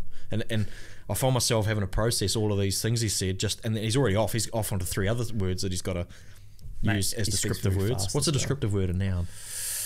Noun. Verb. Adjective. Is that right? There's trades, nothing but tradesmen in this room. People. It's no English teachers in here.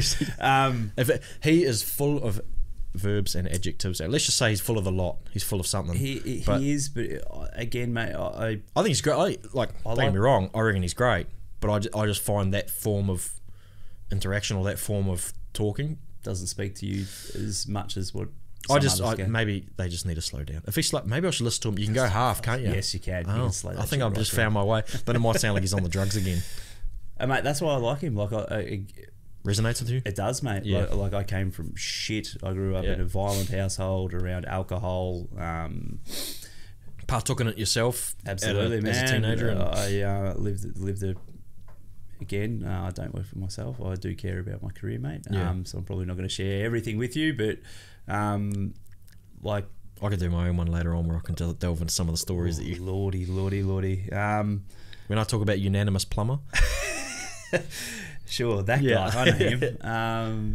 It resonates with me. People that have come from struggle quite often turn out to be successful people. I think you need to have gone through some shit. You hear Joe Rogan talk about this all the time. You've got to have some sort of resilience, I think, to be a special person. And that's hard. I agree, but I haven't struggled. like every struggle I've been put through has been self-inflicted. Yep. Like I had a great upbringing. Like I didn't. Yep. I wasn't from an abusive family. My parents are still together. Yep. You know, I had a great, like, as far as upbringings go, I had a great one. Yeah. Like I can't fault it. Mate, But I'm jealous. and so yeah, that's what I mean. And sometimes, and so I feel like you have to put yourself in these positions of being out of your comfort zone, out of, you know, pushing yourself to do things. Yeah. Like if it wasn't for my missus, I probably would never have started a business, because I'm not. She's the one. Get out there and get it done. Know. Whereas I'm a wee bit more. I'm a wee bit more laid back a bit. Yep. But and I feel sometimes like, yeah, and maybe that's why it doesn't resonate with me, because I haven't come from that struggle. Yep. Like I really haven't. Like I've struggled with things. Yes. But I think nothing of note. Nothing worthwhile sitting there going, oh geez, you really did it tough there. I think you're a pretty, like, just to paint a picture, like the old boys skipped, like we were Salvation Army for clothes and food and shit. I couldn't, like, I was pretty good at sport. Like I would miss out on going to basketball camps and athletics meets because the old stuff girl that cost couldn't afford it. The old girl, she's a very tough, stubborn lady, man. She battled like fuck. She did the absolute best and made the best of a bad situation. But fuck, man, yeah, like grew up around violence and alcohol and shit like that, and that's, you know, I think that's probably. I reckon I've got some PTSD from being around like loud shit and being like bullied. That's really underestimated now. Right. That PTSD is like it's like an umbrella that keeps on opening. Because, you know, I heard the other day that, what is it, you can get PTSD? Oh, it's left my mind now. Something out there you can get PTSD from, and it's just I did some work a little while ago for a couple who had a son who was, I wouldn't say he was slow, but he wasn't all there. Yeah. And I don't know what the specifics were of his disability or whether he was, but he had his own unit. He lived that they were, fortunately they were quite well off, and they could afford to put him in his own unit. He looked like he was a druggie, right, without sugarcoating it, but I don't think that he was, or he could have been. But he wasn't. That wasn't why he was the way he was. I'm trying not to be vague. Yep. But I'm trying to be specifically vague. But he would do everything for his friends. Yep. Like, for example, his friend was stuck in Surfers Paradise and couldn't get home, and he was hammered, but his friend was stuck, so he hopped in his car and went to get him. Yeah, right. And he got drunk driving. Yeah. He would just do anything, or he would just do anything for his mates, or if they had he might have $500 in his account, and his mate needed $495 to buy something. He'd go, "Oh, you can have. I've got $500 for you." Yeah. And it's not. He's just. That's probably who he was. Too nice for his own good, or too simple for his own good. Yeah, like, and I think but he just thought so specifically, like, my mate needs $495. I have $500. I can give him that. Yep. Not thinking about the future and going, well, then I'm going to only live for $5. Yeah. And she said to me, his mother said it breaks her heart every day because she looks at guys who are on the street and guys who are homeless, and she sees her son. She's like, my son would be that person if it weren't for us. And so you look at people, so people are like him and don't have that support network of a good family. Yeah. They end up like, oh, bro. In your situation, that would have been you. Man, if you were like him. There was a fork in the road. Like as I say, man, like I had some hang around with the wrong people around 12, 13 years of age. I was doing some horrendous things, mate. Sort of got my shit together, then discovered recreational things, sort of started hanging around the wrong people again, and then I had some serious health issues off the back of my lifestyle that I just went completely cold turkey. I would have probably had, since I was 22 probably, I could count on both hands the number of beers that I've had since then. Yeah. I wouldn't have had a beer in 4 years or something, man. Like, it just doesn't interest me. Just spirits. Correct. It's the nose beers. No, just a booger sugar. Just went cold turkey, man. Like, just completely just went off it.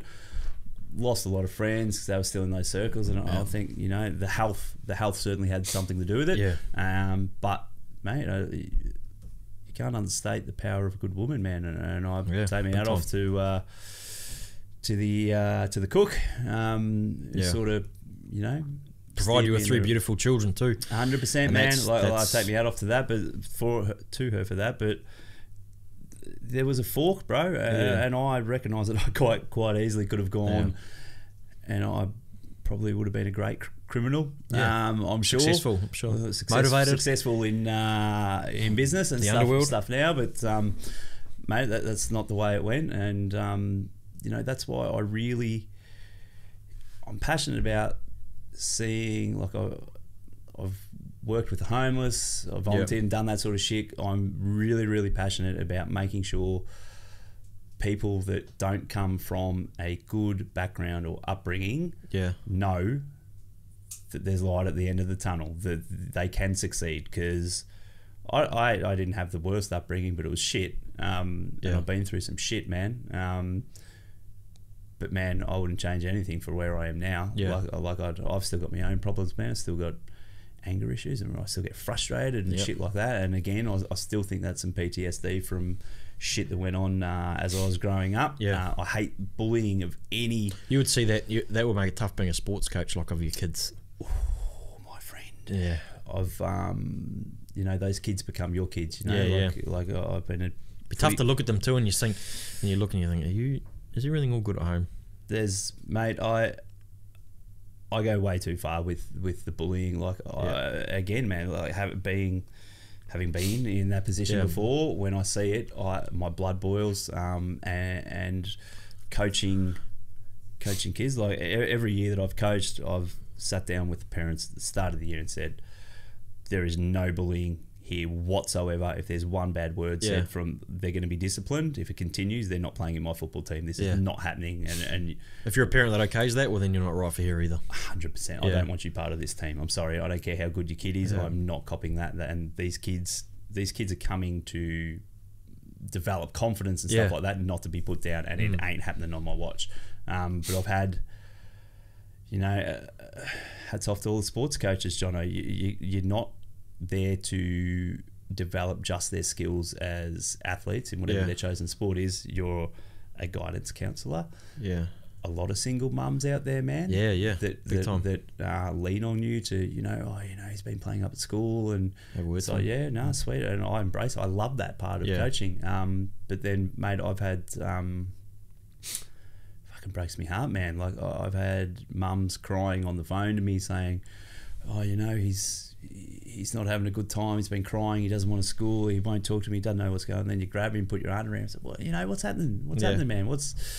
And then he breaks down. I'm talking 8, 9, 10-year-old kids, mate. Like, he breaks down that he's been getting bashed and bullied, and he's got bruises on his ribs because kids are laying into him. And it's like, mate, you've got to talk to your parents about this shit. And I'll ring them. I'll ring the mum and say, I'm coming to school tomorrow. This is what's been happening. I'm happy to walk in there and eyeball the fuck out of those little assholes, or speak to them, or speak to their parents, because this is bullshit. Like, more often than not, their parents probably don't even know what's happening. No, and it can't. That's the hard part. A lot can be said. That's a learned behaviour, some people say, but I've seen a lot of asshole kids come from amazing parents as well. So it's hard, man. It's hard to stomach. It's hard to watch. That is something, again, that sort of ties into me wanting the apprentices to be the best they can be. That's the same with the kids. Like, when you see that, particularly where you're coming from a teaching point of view, sports coaching, the young fella, the young girls, you realise how important a job is to be a school teacher. And then you look at them and you think, how tough would it be to let you see kids that are mistreated in your school, or they're trying, and then you see the parents picking them up. But then at the end of the year, they're gone. They're off into the next year, and you get a new fresh batch of kids that you can easily. And it, mate, man, that just I look at, sometimes I think at the end of the year with teachers, I think, this must be tough on some people who get attached. It's almost like letting go of a child. Mate, granted, they have 6 weeks to party and get over it. Like, mate, I couldn't do it. I take my hat off to them too, Jono. I get like, I'm a massive softie, bro. Like, I think you are as well. Yes. Massive empath. I feel like I don't watch the news, because when I see bad shit happening, it really affects me. So I don't. That's why I don't really have a lot of friends, mate, because their problems I take on as my own problems. Internalise yourself, particularly women, man. Like having a mum that was cheated on. Like I react really poorly to, and I've ditched a whole heap of friends that I know have cheated on their girlfriend, wives, and stuff like that, because it's... Well, you'd argue that's not poorly. You'd argue that's just having a moral compass that you want to stick to. Mate, and coming from that environment, I saw what it did to my family, and it burns my piss, man. Like, I can't tolerate it. It really affects me, bro. Yeah. I don't... So I feel... like particularly with the young kids that I coach, I treat them like they're my own. We've become... I've coached pretty much the same kids for the last 5 years. We've become this massive, giant family. Yeah. And again, you sometimes you become like the role model or stepdad that I needed, because you got so many single mums that are battling like hell to raise good kids. You know, the little shits at home and stuff like that. They made one poor decision and... Mate, that's how easy it is. Decided to fornicate with a peanut, and that's what happens, mate. Like, I've got so much empathy for kids. You'd see that kids sport a lot, and then bro, you look at it. You look at it at your company too. You know, they're just grown up kids. They're a bit older now, and it's... Here's one for you. Like, where I've never been able to answer this. Where do you think the cutoff point is for... I want to give you an example. So I had a whole heap of tools stolen from my property when we were selling our house, and we managed to locate the person responsible in possession of the said tools. Yeah. Some vigilante justice was served. Absolutely, yeah. Granted. On the drive home, I was horrified. Like, I felt guilty, and felt like I was like, oh man, you know, probably had a horrendous upbringing, and he had. Like, I went on to find out that, you know, he's had some bad shit done to him as a kid, and stuff like that. And like, he was 21, 22, and like, believe me, man, he was he copped his just desserts. And like, I felt guilt, like I felt bad. But I'm like, hang on, this guy was walking past my children's window where they were asleep and stole my shit. Yeah. Why am I feeling bad for this bloke type thing? But that sort of messed with me a little bit for a while. But then you see him still like, to this day, still stealing. You see him in the paper and on the news and stuff like that all the time. And it's like, when do you get a pass for being, you know, having a bad upbringing, having shit done to you? You know, at what age do you go, hang on, champion, you're old enough to be conscious of the decisions you're making, you're wholly and solely responsible. Where do you give that person a little bit of leeway? Because I haven't been able to answer it, because I don't know if there's an age, or like they haven't had that penny drop moment, and they're probably going to... These people are going to go on to be career criminals and dregs of society, and you know, the licking that he copped was just deserved, mate, because he went on to steal from several other people that I know as well. But that's I don't like that. That's the sort of shit I think about, man. That's, you go, what's happened to this kid? Because you look at his family and you know that he did it. Like, I've been banging on about how tough I did it, but you look at where he's come from, man, and you're like, oh no. You can see that pathway. He took that fork, didn't he? He just went, 100%. I'm heading this way, and that's where I'm going to be. And mate, he might not have ever had a fork, bro. Yeah. Like, you know what I mean? Like, it was just a one-way track to being a shitbag for the rest of your life. Yeah. Like, that's because, you know, shit breeds shit, and the cycle repeats. And mate, it's going to be destined. I don't think there is an age, but I think some people think at like the age of 18, kids are 18, they can make their own decisions now. You don't stop needing guidance. You don't stop because you turn a day older doesn't straight away make you be able to... You don't get zapped by lightning. You can tackle everything you need. Man, that's not cool. Yeah. I don't subscribe to that either, bro. Like, I don't. But people do. People think, you know, and that's sometimes people that just think that, oh well, they can make their own decisions now. They don't need my input anymore. Absolutely, they do. They just might think they don't need it. Mate. But when you're talking about a guy who's going around geez, I don't know, you're going to keep battling with that one, because I can't tell you. It's not, man. I don't. But you think maybe not even when they get I was thinking maybe when they get their own kids, but then it's too late, because that's a scary Trust thought. me, mate, this bloke's probably got 6 kids by now. You know, you should have known right from wrong from. That's yeah, I know, man. Like that's something I struggle with, and I don't have an answer. I don't know if there is an answer to that, but you know, like I don't have one. I'm sorry. It's just I come on here for advice. And shit, not from me. You're ringing the wrong person. You're speaking to the wrong person for that. But I don't know. Yeah, it's a tough one, man. That is a tough one. And you know, like getting back to the coaching and stuff like that. That's the, you know, these kids that you're not. One of the mums shared a like a meme to our group the other day. It was along the lines of kids don't remember the skills or drills that you teach them. They remember how you make them feel and how you treated them. And it's true, man. Like that's what I really like getting out of it, and particularly with we've got all walks of kids, man. We've got the private school kids, the elite private school kids.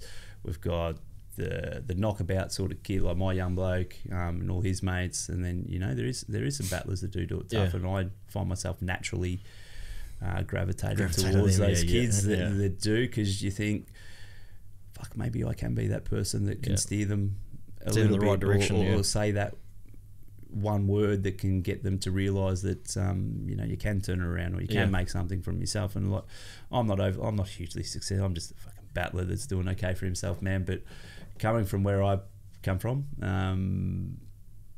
well, I think there is a lot at the end of the tunnel. Good, man. Yeah, that's what I meant. Could have been a completely different. You're certainly the man I go to for some advice towards things. Sometimes it's constructive. Sometimes it's constructive criticism at times as well. Sometimes I get nervous and say, oh man.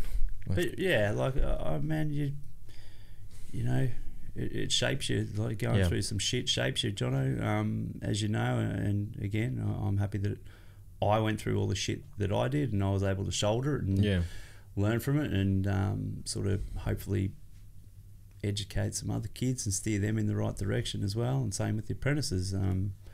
Well, they're blessed, man. I'll tell you, to have someone like you as a someone you can go to, at least. You know, look, I'm not an apprentice anymore, but I still do it. You know, and you've got some 20 odd guys that can still do it, and let's hope the tradesmen still can heed that advice and get in there as well and do it. And they're going to listen to this for sure, man. If they can get through 2 hours, to have someone who's my voice. To have someone who's there is everything. Definitely. That because lots of guys like to think they're there. Yeah. But you're not really, because you're not. When push comes to shove, you're not there. Yep. And you got to make yourself available. So you making yourself available from a point of heightened, point in the company. That's got to be worth. That's worth a pay rise. Don't go there, brother. Don't go there. Yeah. So look, that's that's certainly shit that I'm passionate about, mate.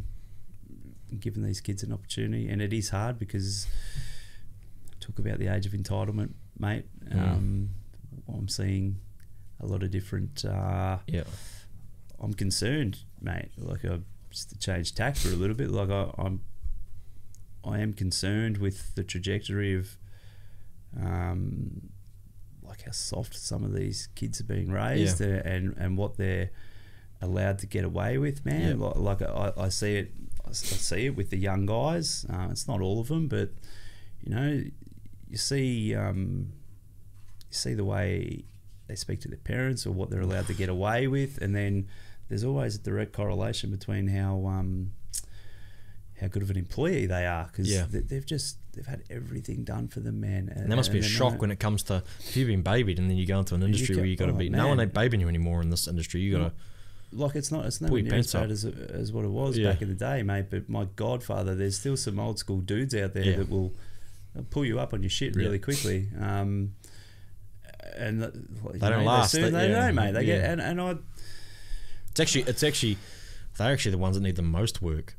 And because you need to get. Mate, they do, and it wasn't. Do you get the ones with an issue with the I'll say kid, not kid, the apprentice at work, and the mother rings up to speak for them and say, hey, I don't know what happened here, but it's like, whoa. Not directly. Like, we've had some disciplinary stuff sent out and then had responses from parents, and it's like, if my kid... I don't employ you. If my kid was getting, a warning or a bit of a boot up the butt for not doing something well, my response would be, Yeah.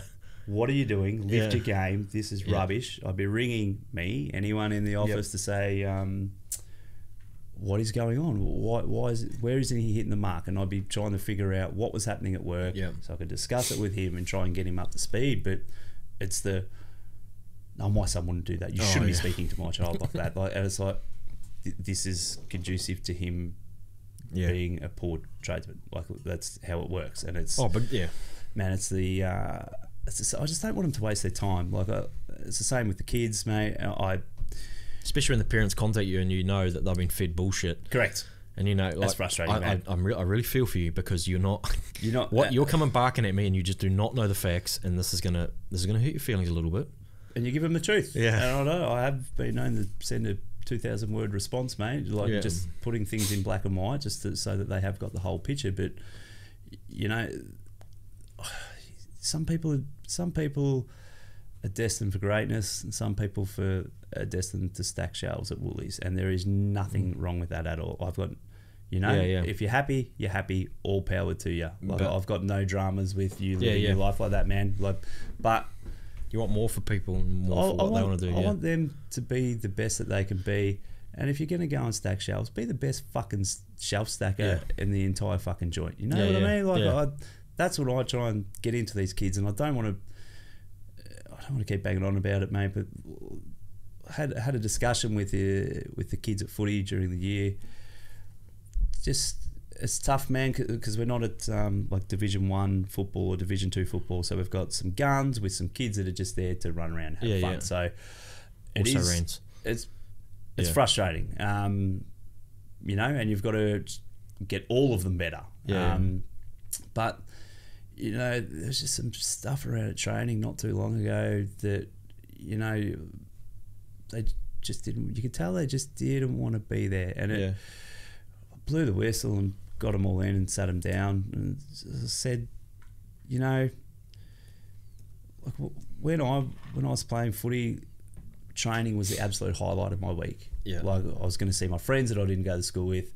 I was going to bust my ass for that hour and a half and leave completely exhausted, better than when I arrived at training, and give it absolutely everything. And man, some of these kids just don't want to, they don't want to be there. So brought them in, sat them down and said, you know, 10-year-old kids, you need to find your passion, because, like, you're wasting my time. I'm time poor, and I don't want to sound selfish, and I'll put my hand up, and I love doing this. This is awesome. You're wasting my time. You're wasting your time. You're wasting your parents' time. If you don't want to be here, please just do yourself a favour. When you get in the car tonight, just say to mum and dad, I don't really want to do this, mum. It's not for me. I don't want to do this, because you will be great at something, and it's clearly not this. Like, you're not interested. Stop doing this right now. You're procrastinating and wasting time. Go and do as many different sports. Go and do acting, play an instrument. Just go and expose yourself to as many different things until you find your true calling. And you will find absolute happiness. I'm glad you didn't waste your time on all the other stuff, because my God, because I can see this. The other parents can see it's not. Your parents can see it's not for you. And you don't, mate. I don't want you to be the next Dusty Martin. You know, like, I don't expect you to be that. See, pretty good in your fucking rugby. I don't know who he is. How dare you, man? I don't know who that bloke is. Who is it? Oh my God, you're gonna bring up a screen grab of Dusty, man. Dusty will fuck you up, Jono. Hey, I'm sure he'd kick it his foot way further than I could kick it, and then he could. Rugby wankers up there in Queensland. Well, that's mate. It is what it is. That's the perfect place, man. So like these kids. I hope I don't expect them to be superstars. But they get pushed. You're just trying to breed them being the best, resilient, and the best you can be, or whatever you're going to be. 100%, and give the kids and parents would have heard this at least 1,000 times in the last 5 years. I don't give a shit about winning or losing. I reward effort, and I know when they're trying their hardest. And if you're not trying your hardest, hey, if you drop a mark, if you don't hit a target, I don't give a shit. But you bust your ass. Yeah, As soon as you've made that mistake, you bust your ass and you make it up. That's it what I starts care at that about. age too, though. 100%, and that needs to be pushed, mate. Because I guess they don't see the bigger picture. They just see, someone trying to get their best out of them. But if only you could show them, man, if you keep on this trajectory, this is going to resonate with everything you do. But how you do anything, how you do everything, mate. And that's really important. That's why I keep coaching, because you're trying to wield a little bit of influence where you can. Well, I don't coach because my daughter plays netball. You'd be a fantastic netball coach. I would. You did right, but time poor. Well, you're going to make allowances, brother. Maybe you inspire me to be a netball coach next year. Mate, I've thought about it myself, being the control freak that I am, watching my daughter play netball. I've often thought, I could probably do this, but no. I've got a great coach at the moment, so that's not. Let it be. I'm just keen spectator at the moment. That's what I'm best at. I'm not a yeller, if that's what you're asking. I feel as though we'd be polar opposites as the. I try not to be a yeller. Sideline parent. Yeah, I try not to be a yeller. There's another one that yells. She has plenty of it.